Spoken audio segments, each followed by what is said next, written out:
नमस्कार सर्वांना, कसे आहात सर्व? मी सोनल स्वागत करते तुमचं आपल्या यूट्यूब चॅनलवरती अजून एका छानशा नवीन व्हिडिओमध्ये. तर आत्ता झालेली आहे संध्याकाळ आणि संध्याकाळ झाल्यानंतर सर्वात अगोदर जी आहे ती मी देवपूजा करते. देवासमोर दिवा लावून अगरबत्ती लावते आणि धूप नव्हती माझ्याकडे त्याच्यामुळे धूप लावलेली नाही आहे. देवपूजा झाल्यानंतर चहा वगैरे घेतला आणि त्याच्यानंतर मग सोहमचा अभ्यास घेते मी. जो काही होमवर्क असतो तो आम्ही ह्या टायमिंगमध्ये करून घेतो. त्याच्यानंतर तो होमवर्क करतो आहे आणि इकडे त्याला आज स्कूलमध्ये काय काय शिकवलं त्याच्या बुक मी चेक करते आहे. त्याचं जर काही राहिलेलं असेल तर मग ते त्याच्या फ्रेंड्सकडनं वगैरे मला घेता येतं. नाहीतर मग कसं बुक ज्या आहे त्या इनकम्प्लीट राहता आणि नंतर मग अभ्यास घ्यायच्या वेळेस सापडत नाही बुकमध्ये.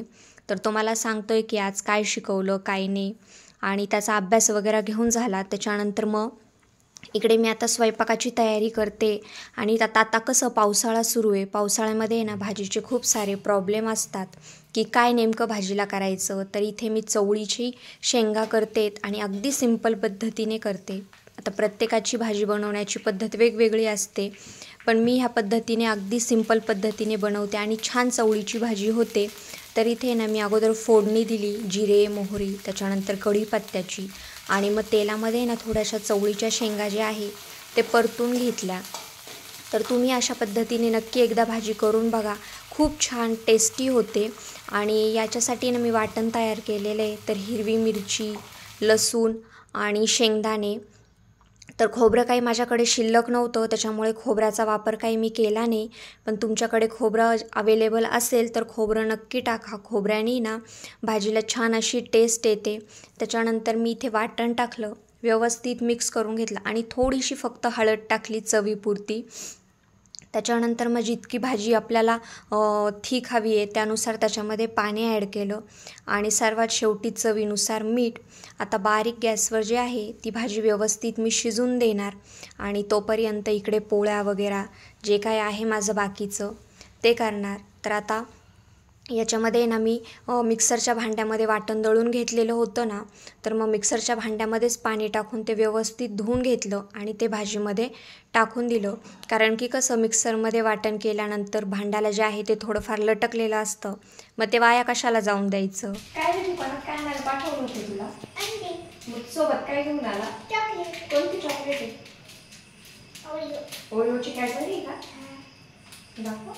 पण ती तारवी खूप पटकन झाली. क्रंची आहे का ती? मग तर आज आहे ना जेवणामध्ये मी चवळीची भाजी बनवली आणि सोहमनी किचनमध्ये येऊन बघितलं तर बोलला मला काही ही भाजी खायची नाही, त्याला आवडत नाही. मग त्याच्यासाठी मी इथे ऑमलेट बनवत आहे. प्लेन ऑमलेट त्याला आवडतं पण मला आहे ना कांदा टोमॅटो थोडीशी हिरवी मिरची टाकलेलं ऑमलेट जे आहे ते खायला आवडतं. ते जरा टेस्टी लागतं. हेही तसं चांगलं लागतं पण मग गरमागरम छान लागतं. पण मग सोहमला जे आहे ते कांदा टोमॅटो टाकलेलं आवडत नाही. तसं जर त्याला बनवून दिलं तर तो कांदा टोमॅटो जे आहे ते सर्व बाजूला काढून ठेवतो आणि नंतर खातो. त्याच्यामुळे मी त्याला प्लेनच ऑमलेट बनवून देते आहे. तर मग आता इथे मस्तपैकी गरमागरम ऑमलेट बनवते मी. पोळ्या केल्यानंतर त्याच तव्यावर ऑमलेट करते. तवा गरम होता त्याच्यामुळे मग म्हटलं दुसरा तवा घेण्यापेक्षा ह्याच तव्यावर जे आहे ते बनवूया आणि लोखंडाच्या तव्यावर गोष्टी चांगल्या होतात त्याच्यामुळे मग मी लोखंडी तव्याचाच वापर जो आहे तो करते. तर इथे आता माझा स्वयंपाक तयार झालेला आहे. गरमागरम चवळीच्या शेंगांची भाजी ऑमलेट आणि पोळ्या.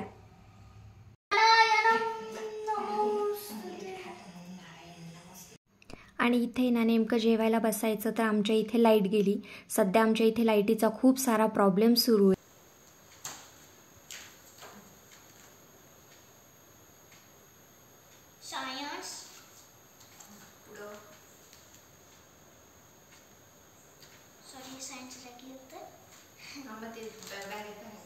पुस्तकांमध्ये